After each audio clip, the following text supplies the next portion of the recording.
America की राजनीति, युद्ध और सत्ता, इन तीनों के बीच चल रही एक बड़ी कहानी इस वक्त दुनिया का ध्यान खींच रही है। नमस्कार, आप देख रहे हैं न्यूज़ 18 का डिजिटल। इस फरवरी को जब अमेरिका के राष्ट्रपति डोनाल्ड ट्रंप ने इजराइल के साथ मिलकर ईरान पर हमले शुरू किए, तब उनके फैसले में एक खास आत्मविश्वास दिख रहा था।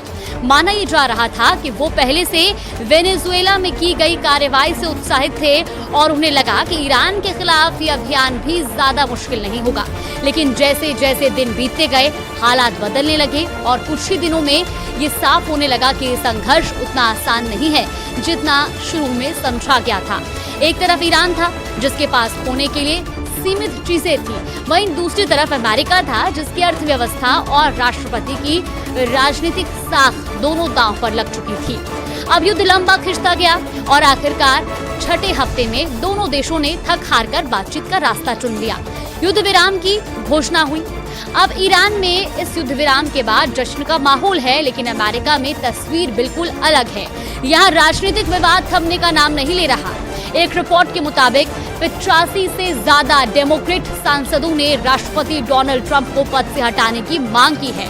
ये संख्या अपने आप में बड़ी है, क्योंकि इतने व्यापक स्तर पर विपक्ष का दबाव पहले कभी नहीं देखा गया था। सिर्फ यही नहीं, अमेरिका में एक और नैरेटिव भी जोर पकड़ रहा है। कुछ लोग ये मान रहे हैं कि ईरान के साथ ये युद्ध असल में एप्स्टीन फाइल से जुड़े गंभीर आरोपों से ध्यान हटाने के लिए शुरू किया गया था। हालांकि इस दावे की पुष्टि नहीं हुई है, लेकिन राजनीतिक माहौल को ये और ज्यादा गर्म जरूर कर रहा है। अब सवाल ये उठता है कि आखिर राष्ट्रपति को हटाने की मांग इतनी तेज क्यों हो रही है। दरअसल ईस्टर के मौके पर राष्ट्रपति डोनाल्ड ट्रंप ने सोशल मीडिया पर एक बेहद गुस्से भरा और आपत्तिजनक पोस्ट किया। इस पोस्ट के बाद न सिर्फ विपक्ष बल्कि अमेरिका के भीतर भी कई लोग उनकी भाषा और व्यवहार पर सवाल उठाने लगे। आलोचकों का कहना है कि ईरान युद्ध को लेकर बार बार बदलते बयान, रणनीति में लगातार बदलाव और इस तरह की भाषा, ये सब उनके मानसिक संतुलन पर सवाल खड़े करते हैं। इसी वजह से अब अमेरिकी कांग्रेस में 25वें संशोधन की धारा 4 लागू करने की मांग तेज हो गई है। अब समझते हैं कि ये 25वां संशोधन आखिर है क्या। देखिए, अमेरिकी संविधान का 25वां संशोधन राष्ट्रपति और उपराष्ट्रपति से जुड़े विशेष हालातों को संभालने के लिए बनाया गया है।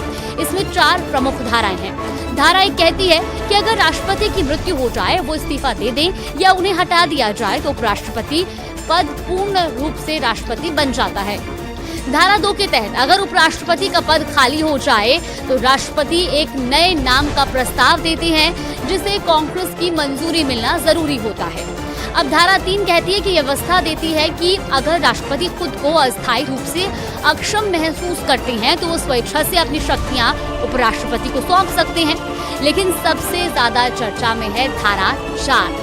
दरअसल इस धारा के तहत उपराष्ट्रपति और कैबिनेट के बहुमत यानी कि 15 में से कम 8 सदस्य लिखित रूप में ये घोषणा कर सकते हैं कि राष्ट्रपति अपने कर्तव्यों का निर्वहन करने में सक्षम नहीं है।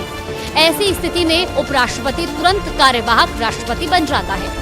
हालांकि अगर राष्ट्रपति इस फैसले को चुनौती देते हैं और कहते हैं कि वो पूरी तरह से सक्षम है, तो मामला कांग्रेस में जाता है और वहां उपराष्ट्रपति और कैबिनेट को 2/3 बहुमत से ये साबित करना पड़ता है कि राष्ट्रपति वास्तव में अक्षम है। अब यही वजह है कि ये प्रक्रिया आसान नहीं मानी जाती, लेकिन मौजूदा हालात में इसे एक विकल्प के तौर पर देखा जा रहा है।